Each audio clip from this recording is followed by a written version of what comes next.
Kishu అనే వ్యక్తి గొప్పవాడు వర్ణించడానికి 4 తరాలు ముందుగా చెప్పబడ్డాయి. కీషు అనే వ్యక్తి గొప్పవాడు అని చెప్పడానికి అతను భాగ్యవంతుడు అనే పదం చెప్పబడింది. అయితే దేవుని బిడ్డలారా, అతని జీవితంలో సమస్య వచ్చి పడింది. ఏం తెలుసా? అతని గాడిదలు ఏమైపోయాయి? తప్పిపోయాయి. దేవునికి మహిమ కలుగును గాక. ఈ రోజు శ్రమల గుండా, కష్టాల గుండా ఎవరైనా వెళ్తూ ఉంటే దేవుడు మీతో చెబుతున్నాడు. మీరు అనుకుంటున్నారు, నేను ఒక్కనే కష్టాల గుండా వెళ్తున్నాను, నేను ఒక్కనే బాధల గుండా వెళ్తున్నాను, నేను ఒక్కనే ఇబ్బందుల గుండా వెళ్తున్నాను అని అనుకుంటాను. కానీ దేవుని బిడ్డలారా, నీకు తెలియకుండా చాలా మంది నమ్ముతున్న వారు కూడా ఏదో ఒక కష్టం గుండా వెళ్తూనే ఉన్నారు, ఏదో ఒక బాధ గుండా వెళ్తూనే ఉన్నారు, ఏదో ఒక ఇబ్బంది గుండా వెళ్తూనే ఉన్నారు, ఏదో ఒక ప్రతికూలత గుండా వెళ్తూ ఉన్నారు. 2008వ సంవత్సరంలో నేను లండన్ లో ఉన్నాను. 18 సంవత్సరాల క్రితం నేను లండన్ లో ఉన్నప్పుడు అప్పుడు బ్రిటన్, ఇంగ్లాండ్ దేశంలో ఆర్థిక పరిస్థితులు బాగాలేవు. ఇండియా నుంచి వెళ్ళిన సాఫ్ట్వేర్ ఉద్యోగం చేస్తున్న చాలా మంది వారి ఉద్యోగాలను కోల్పోయారు. ఉద్యోగాలు లేకుండా 5-6 నెలలు ఖాళీగా ఇంట్లో కూర్చొని ఉన్నారు. దేవుని బిడ్డలారా, ఇంగ్లాండ్ లాంటి దేశంలో బ్రతకాలంటే చాలా కష్టం. అక్కడ ఎవరో ఒకరు అన్నారు, ఒక్క గాలికి తప్ప ప్రతిదానికి ట్యాక్స్ వేస్తారట. అర్థమవుతుందా? మరి కొద్ది రోజులకు పీల్చే గాలి కూడా ట్యాక్స్ వేస్తారేమో, అంత ఖరీదైన ప్రదేశం అది. మరి అలాంటి ఖరీదైన ప్రదేశంలో నివసించాలంటే ఉద్యోగం ఖచ్చితంగా చేయాలి, భార్య భర్తలు ఇద్దరు ఉద్యోగం చేయాలి. అయితే దేవుని బిడ్డలారా, అలాంటి పరిస్థితుల్లో ఇండియా నుంచి వెళ్ళిన సాఫ్ట్వేర్స్ కి ఉద్యోగస్తులకి ఉద్యోగాలు పోయి 5-5 నెలలు 6-6 నెలలు ఉద్యోగాలు లేకుండా ఖాళీ ఉండేవారు. అప్పుడు నేను ఉంటున్న హౌస్ ఓనర్ కి ఇంకొకరు ఫోన్ చేశారు. ఇతను సాఫ్ట్వేర్, నేను ఉంటున్న హౌస్ ఓనర్.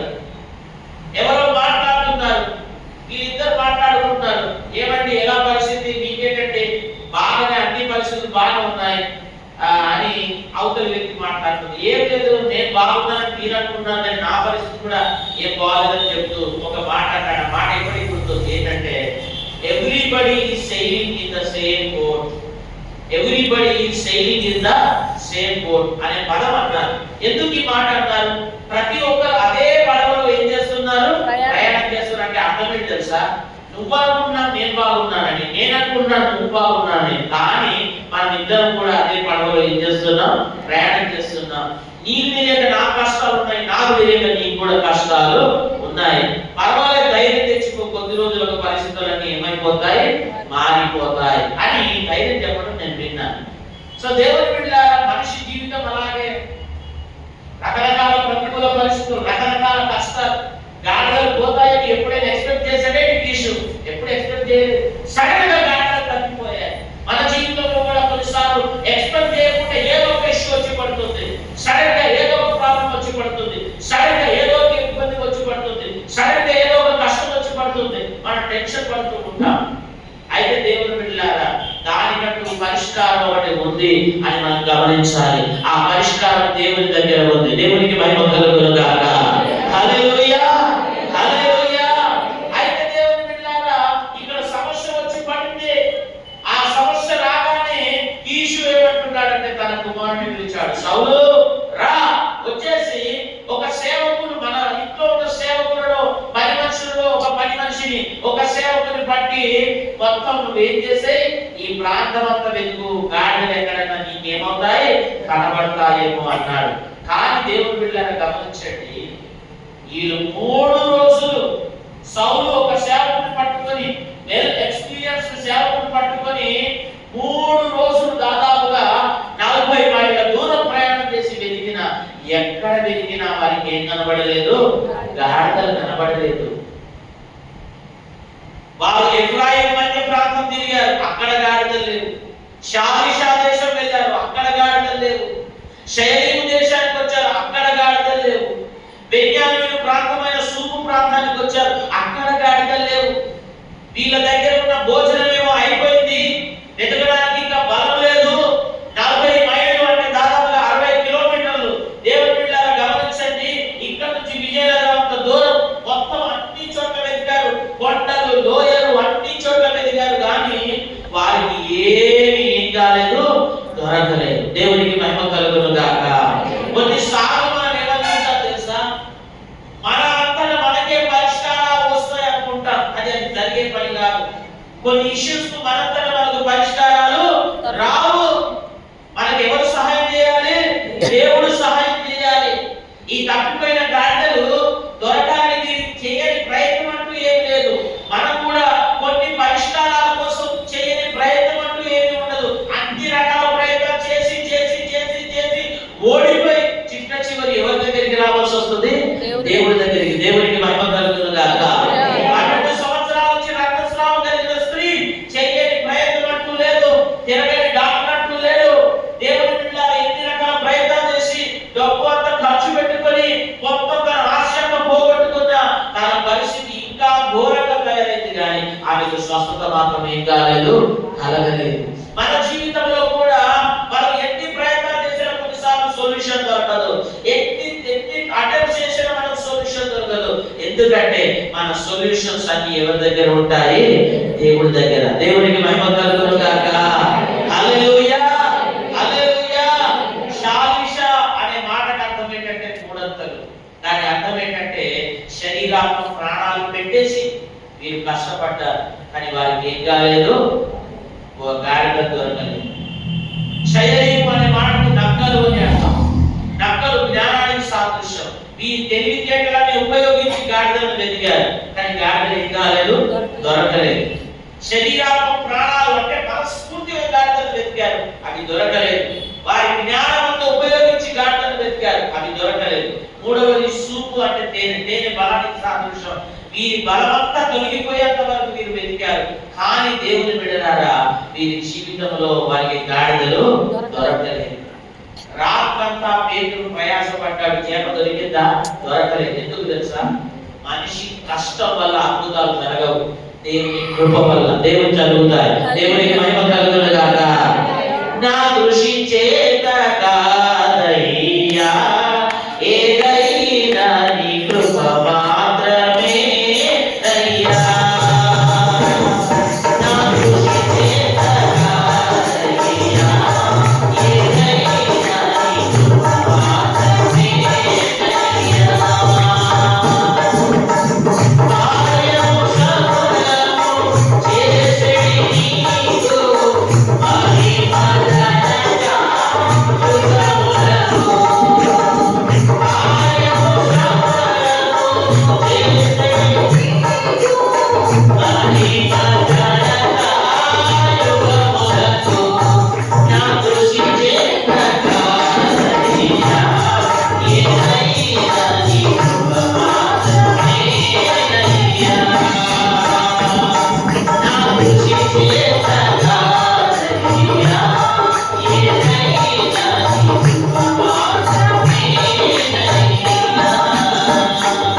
నీకు మహిమ ఘనత యుగములకు.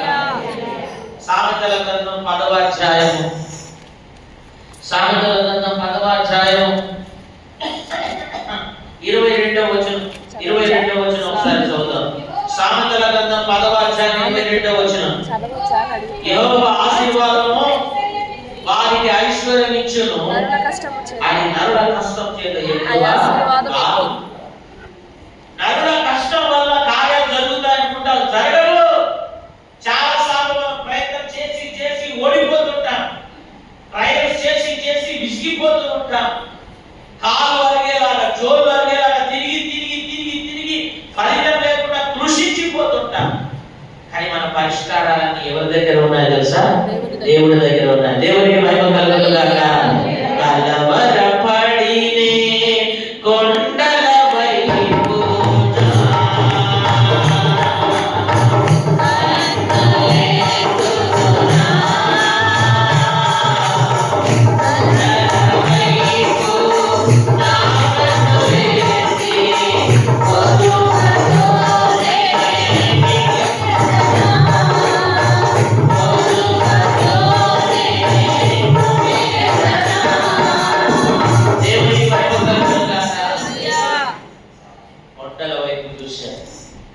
ఎఫ్రాయిము మన్యము.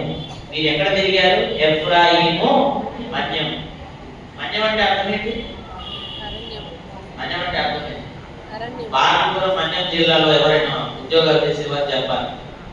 మీరు చెప్పకపోతే రేపటి నుంచి విజయనగరం జిల్లాలో ఉద్యోగాలు చేయండి. సరదా కట్టినాను, అలాగే కొంచెం చేయకండి. మీ జిల్లాలో మీరే వచ్చింది. మన్యం అంటే అర్థం ఏంటంటే కొండ ప్రాంతం. దేవునికి మహిమ కలుగును గాక. హిల్ ఏరియాని ఏమంటారు? మన్యం అంటారు అన్నమాట. దేవుని బిడ్డలారా, కొండలు ఎఫ్రాయిం మన్యమంతా తిరిగేశారు. ఎవరు? సౌలు, అతని సేవకులు. ఎక్కడ తిరిగినా కొండల లోయలు ఎక్కడ తిరిగినా దొరకట్లేదు. ఏడు చేసినా దొరకట్లేదు. చిట్ట చివరికి వీళ్ళకి ఏమనిపించింది అంటే, ఒరే బాబు, గాడి చచ్చిపోయే మనం బాధపడుతున్నాం కానీ మా నాన్న గాడికి పోతే నా కొడుకు తప్పిపోయాడని స్టార్ట్ చేస్తారు రేటము. ఇక మనం గాడి దొరికినా దొరకకపోయినా ఏం చేద్దాము? రిటర్న్ వెళ్ళిపోదాం. ఎక్కడికి వెళ్ళిపోదాము? మన నాన్నగారి దగ్గరికి వెళ్ళిపోదాం. అలా మనం తీసుకొచ్చిన భోజనం కూడా ఏమైపోయింది? అయిపోయింది అని అనగానే ఇక్కడ ఉన్న సేవకుడు చాలా మంచోడు ఉన్నాడు. నిజం చెప్తున్నాను, మనం ఎవరితో ఉంటామో వాళ్ళు మంచోళ్ళు అయితే మన జీవితాలు మారిపోతాయి. దేవునికి మహిమ కలుగును గాక. ఆ సేవకుడు వెంటనే ఏమన్నాడంటే, అయ్యా ఇంత దూరం వచ్చాము, మనం ప్రయోజనాన్ని చేశాము, మనకి ఏం దొరకలేదు, అయితే నిరాశలో వెనక్కి వెళ్ళడానికి బదులు నేను ఒక చిన్న సజెషన్ ఇస్తాను. పక్కనే ఉన్న ఊరికి వెళ్తే అక్కడ ఒక దైవజనుడు ఉన్నాడు. అక్కడ ఒక దైవజనుడు ఉన్నాడు. మనం ఎటు వెళ్ళాలో ఆయన తెలియజేస్తాడు.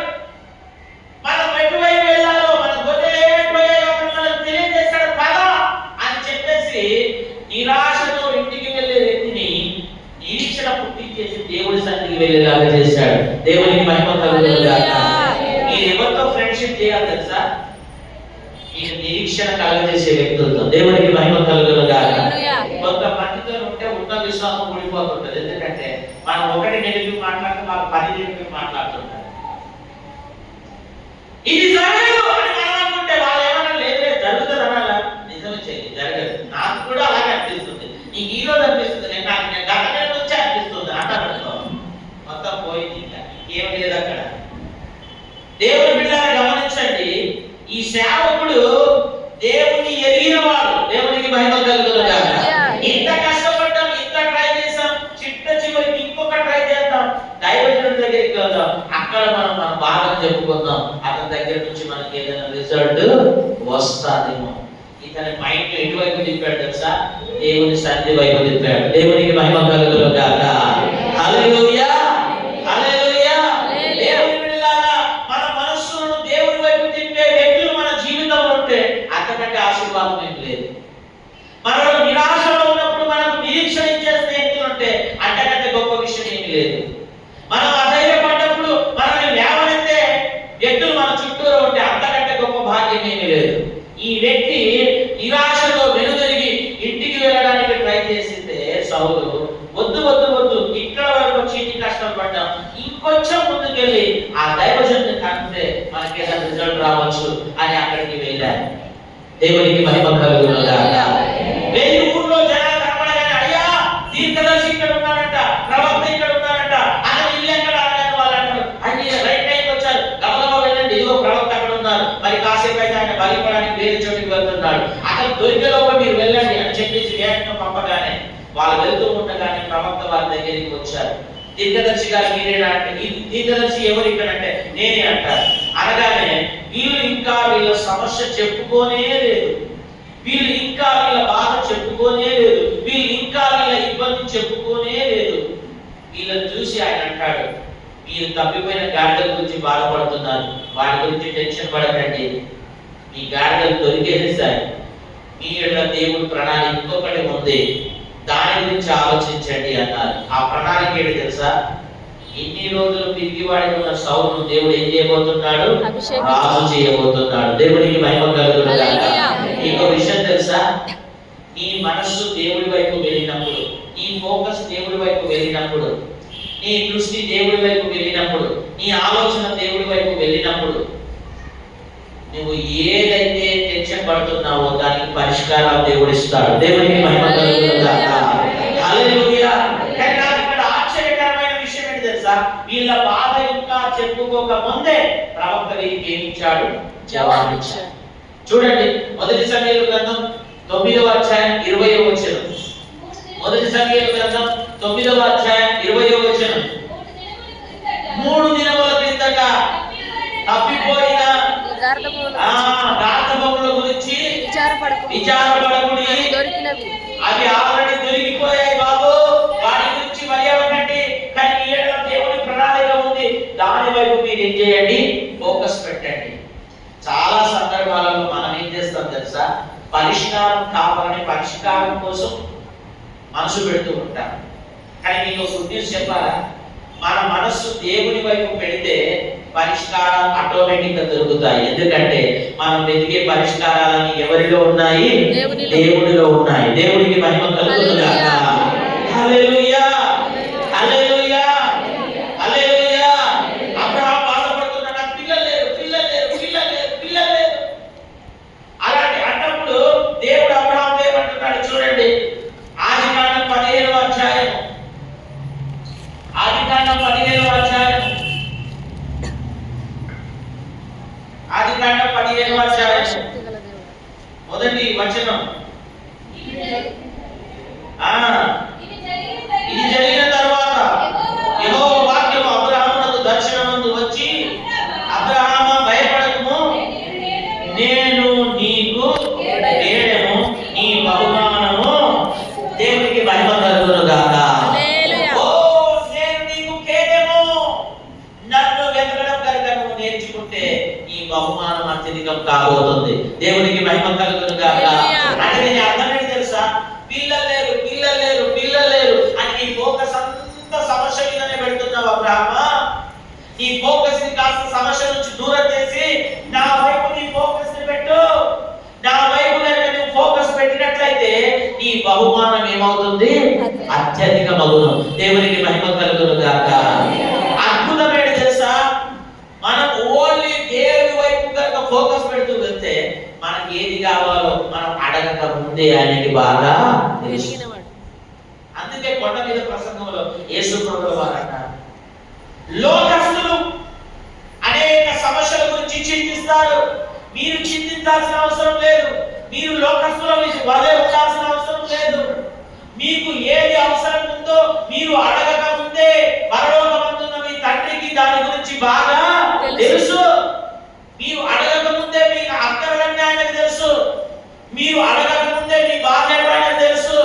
మీరు అడగక ముందే మీ ఇబ్బంది ఏంటో ఆయనకు తెలుసు. కనుక మీరు అవన్నీ పక్కన పెట్టండి, మీ బాధల గురించి పక్కన పెట్టండి. మొదట ఆయన రాజ్యాన్ని, ఆయన నీతిని వెతకండి, అప్పుడు అవన్నీ మీకు అనుగ్రహించాడు. What a good news. 3 రోజులు వెతికిన దొరకని గాడిదలు దేవుని సన్నిధి వైపు అడుగులు పెట్టేసరికి వీళ్ళకి ఏమైపోయాయి, దొరికిపోయాయి. ఇంకో గుడ్ న్యూస్ చెప్పాలా, నీకు ఆరోగ్యం కావాలంటే దయచేసి బలి అవ్వకు, దేవుని వెతుకుతూ వెళ్ళు. ఒక్క సెకండ్ దేవుని శక్తి నిన్ను తాకితే సంవత్సరాలు ఉన్న అనారోగ్యం తొలగిపోతుంది. దేవునికి మహిమ కలుగును గాక. హల్లెలూయా, హల్లెలూయా. నీకున్న సమస్య గురించి చింతిస్తూ టైం వేస్ట్ చేయకు. దేవుడి పాదాలు పట్టుకోవడంలో బిజీగా ఉండు, దేవుడి వాక్యం చదవడంలో బిజీగా ఉండు, దేవుడికి మొరపెట్టడంలో బిజీ ఉండు, దేవుడిని స్తుతించడంలో బిజీ ఉండు, దేవుడిని ఆరాధించడంలో బిజీ ఉండు. దేవుని నీడ కనుక నీ మీద పడితే అద్భుతం జరుగుతుంది. దేవునికి మహిమ కలుగును గాక. ఒక మానవ మార్పుడు అపజయం పొందిన పేతురు యొక్క నీడ పడితేనే మనుషులకు ఏం కలిగింది, స్వస్థత. పేతురు నీడ పడితేనే స్వస్థత కలిగినప్పుడు దేవుని నీడ పడితే మన జీవితాలు మారిపోతాయి. దేవునికి మహిమ కలుగును గాక. సాతాను చాలా తెలివైనవాడు. అస్తమానం మన సమస్య గురించి ఆలోచించేలాగా చేస్తుంటాడు, మన బాధ గురించి ఆలోచించేలాగా చేస్తుంటాడు, మన ఇబ్బంది గురించి ఆలోచించేలాగా చేస్తుంటాడు. మన మనస్సు అంతా బాధతో నింపబడుతూ ఉంటది. నాకు ఈ బాధ ఉంది, ఈ బాధ ఉంది, ఈ బాధ ఉంది అనగా ఆ బాధ ఉంది, బాధ ఉంది, బాధ ఉంది అన్నంత మాత్రాన తగ్గిపోతే ఎవడు చింతించడం వల్ల తన ఎత్తుకోడు ఎక్కువ చేసుకోగలడు. దేవునికి స్తుతి కలుగును గాక. నాకు విపరీతమైన టెన్షన్ అనిపించినప్పుడు నేను ఏం చేస్తాను తెలుసా, చక్కగా బైబిల్ చదువుతాను. నాకు ఏ టెన్షన్ లేదనుకో కొన్ని అధ్యాయాలు చదువుతాను. ఎక్కువ టెన్షన్ ఉన్నాయనుకో ఎక్కువ అధ్యాయాలు బైబిల్ చదువుతాను. ఎందుకు, దాంట్లోనే నాకు పరిష్కారం ఉంది. దేవునికి మహిమ కలుగును గాక. హల్లెలూయా, హల్లెలూయా. నాకు ఏ ఇష్యూ లేదనుకో మామూలుగానే ప్రార్థన చేస్తాను. నాకు ఎక్కువ ఇష్యూ అనుకో నేను ఎక్కువసేపు దేవుడితో స్పెండ్ చేస్తాను. నాకు తెలుసు నా సమస్యలన్నిటికీ పరిష్కారం ఎక్కడ ఉంది, దేవునిలో. దేవునికి మహిమ కలుగును గాక. నీ నీ జీవితంలో ఎదురవుతున్న ఇష్యూస్ కి దేవుళ్ళో పరిష్కారం ఉంది. ఇక్కడ అడగక ముందే నీ గాండలు ఏమైపోయాయి? దొరికిపోయాయి. ఎందుకు? నువ్వు దేవుని వెతకడం స్టార్ట్ చేశావు. నువ్వు దేవుని వెతకడం స్టార్ట్ చేయి, ఈ పరిష్కారం, నీ సమస్యలకు పరిష్కారం దేవుడు చేయడం స్టార్ట్ చేస్తాడు. దేవునికి మహిమ కలుగును గాక. హల్లెలూయా, హల్లెలూయా. ఈ అంతకాలంలో దేవుడు నాకు ఇచ్చిన దర్శనం ఏంటి తెలుసా? ప్రజల్ని ఏదోలాగా దేవుడితో కనెక్ట్ చేయాలి. నా గురి అది. నువ్వు దేవుడితో కనెక్ట్ అయి చూడు, ప్రతి ఇష్యూకు దేవుడి దగ్గర జవాబు ఉంది. నేను పలానా పాపాన్ని జయించలేకపోతున్నా. చాలా మంది అంటారు, హలో, నువ్వు పాపాన్ని జయించడం గురించి ఆలోచించడం ఆపేది, దేవుడితో గడపడం స్టార్ట్ చేసి పాపాన్ని ఎలా జయించేలాగా చేయాలో దేవుడికి బాగా తెలుసు. ఓ, నేను పలానా ఇష్యూను డీల్ చేయలేకపోతున్నా, ఆ డీల్ చేయాల్సిన ఇష్యూ గురించి మర్చిపో. దేవుడితో బిజీగా గడపడం స్టార్ట్ చేయి. దాన్ని ఎలా డీల్ చేయాలో ఎవరు చూసుకుంటారు? అది దేవుడు చూసుకుంటాడు. దేవునికి మహిమ కలుగును గాక. హల్లెలూయా. శక్తి చేత కాదనెను, బలముతో ఇది కాదనెను. శక్తి చేత కాదనెను, బలముతో ఇది కాదనెను. నా ఆత్మ ద్వారా దీని చేతునని యెహోవా ప్రేమించెను.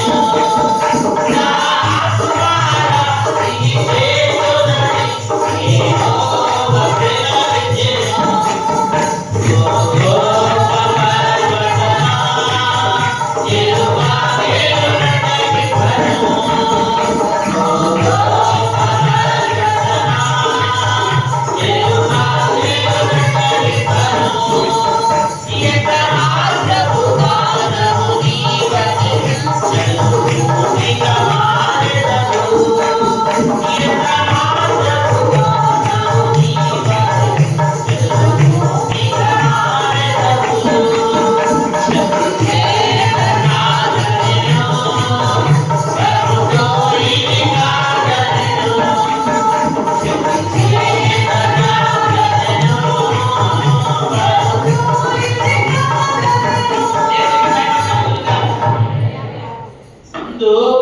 యోర్దాను నది ఉంది, ఇక్కడ ఇజ్రాయెల్ ప్రజలు ఉన్నారు. మధ్యలో ఏముంది?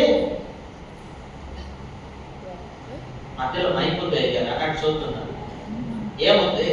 ఎర్ర సముద్రం ఉందా? ఏముంది? అది తెలిస్తే ఇంకా బాగానే ఉంది కదా. ఎవరు తెలియదు ఏముంది? కరెక్ట్ చెప్పారు, గట్టిగా చెప్పు, భయపడదు. Very good. ఏముంది? మందసం.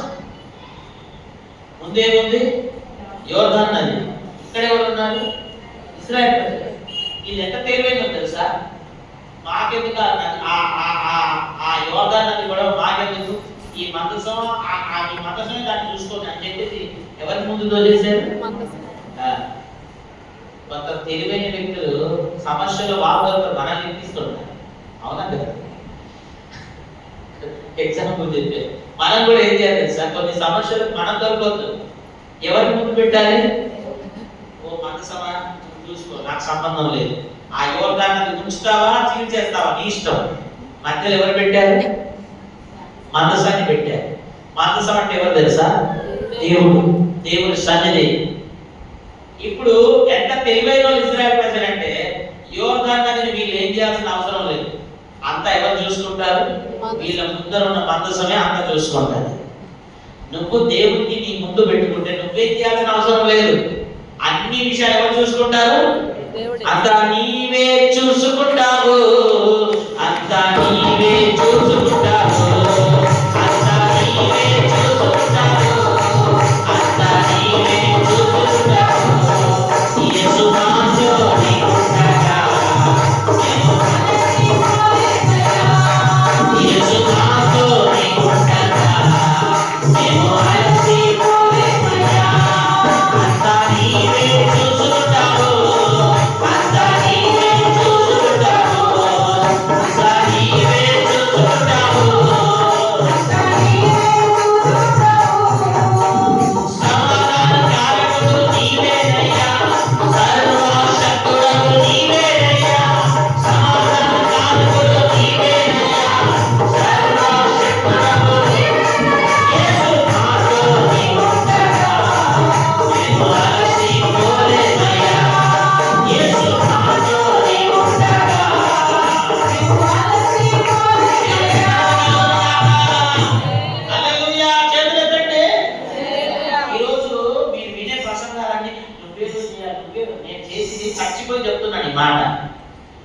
చేసిన రోజులు ఫెయిల్ అయిపోయాను, దేవుడి మీద వేసిన రోజులు పాస్ అయిపోతున్నాను.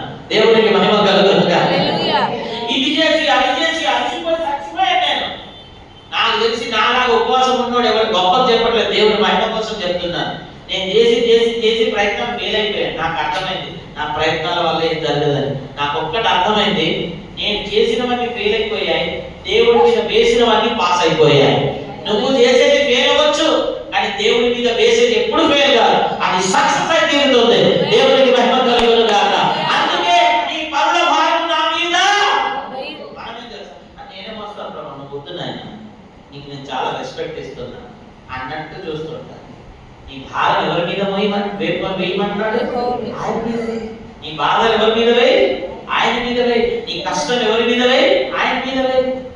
సౌలు అతని సేవకుడు ఇష్యూ గురించి మర్చిపోయి దేవుని సన్నిధిలో ఎంటర్ అయ్యారు. తప్పిపోయిన గాడిదలన్నీ ఏమైపోయాయి? దొరికిపోయాయి.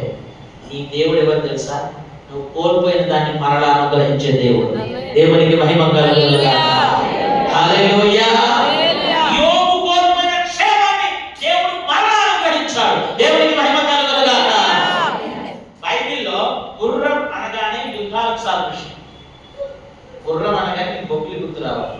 ఎందుకు? కత్తులు, కటాలు, కాళ్ళపాపు రాయుడు, ఆ రాయుడు, ఈ రాయుడు అన్ని గుర్తుకు రావాలి. యుద్ధం గుర్రాలు అనగానే ఏంటి? యుద్ధం. కానీ బైబిల్లో గాడిద అనగానే సమాధానానికి సాదృశ్యం. దేవునికి మహిమ కలుగునుగాక. ఇక్కడ తీసి ఒక గాడిద పోయాయంటే అర్థం ఏంటి తెలుసా? అతని జీవితంలో సమాధానాన్ని కోల్పోయాడు. ఈ రోజు కూడా సాతానుడు అనేక సమస్యల్ని మన జీవితంలో కలగజేసి మనకు నెమ్మది లేకుండా చేస్తున్నాడు, శాంతి లేకుండా చేస్తున్నాడు, సమాధానం లేకుండా చేస్తున్నాడు. అవునా కదా? కొన్నిసార్లు మీరు వాక్యం వినడానికి వెళ్తుంటారు, వాక్యం విన్న తర్వాత ఉన్న సమాధానం కూడా పోయి ఇంటికి వెళ్ళిపోతుంది. హలో, కానీ దేవుడి సన్నిధి ఎక్కడ ఉంటుందో తెలుసా? లేని సమాధానం నీకు వచ్చినప్పుడు అక్కడ దేవుడి సన్నిధి ఉన్నట్టు లెక్క. దేవుడికి స్తుతి కలుగునుగాక. హల్లెలూయా. ఇప్పుడు ఏ ఇష్యూని బట్టి నీ జీవితంలో నువ్వు సమాధానాన్ని కోల్పోయావో, ఏ ప్రాబ్లం బట్టి నీ జీవితంలో సమాధానం లేదు, ఏ ఇష్యూని బట్టి నీ జీవితంలో సమాధానం దూరం అయిపోయిందో, దేవుడు అంటున్నాడు ఆయన సన్నిధిలో కనుక నువ్వు అడుగు పెడితే, ఆయన సన్నిధిలోకి వెళ్ళి నువ్వు ప్రార్థన చేస్తే, ఆయన పాదాలు పట్టుకుంటే, నువ్వు కోల్పోయిన సమాధానాన్ని మరలా దేవుడు ఏం చేస్తాడు? తిరిగి అనుగ్రహిస్తాడు. దేవునికి మహిమ కలుగునుగాక. ఇన్ని రోజులు గాడిదలు పోయాయి అనగానే గాడిదలు పోయాయి అనుకోకండి. గాడిద అనగా సమాధానం అని అర్థం. నీ జీవితంలో ఏ విషయంలో నువ్వు సమాధానాన్ని కోల్పోతున్నావో దేవుని సన్నిధికి రా, నీకు సమాధానం వస్తుంది. ఆయనతో సహవాసం చేసిన యెడల నీకు సమాధానం కలుగును. అలాగే నీకు ఏం కలుగును? చూడండి, యోబుతోనే అంటున్నాడు. బైబిల్లో యోబుకున్న బాధలు ఎవరికైనా ఉన్నాయా? లేవు, ఎవ్వరికి లేవు. యోబుకున్న కష్టాలు, యోబుకున్న బాధలు, యోబుకున్న ఇబ్బందులు ఎవరికి లేవు. అయినా దేవుడు యోబుతో ఒక మాట చెప్పిస్తున్నాడు ఎలీఫజు ద్వారా. యోబు గ్రంథం 22వ అధ్యాయము 21వ వచనము, 22, 21.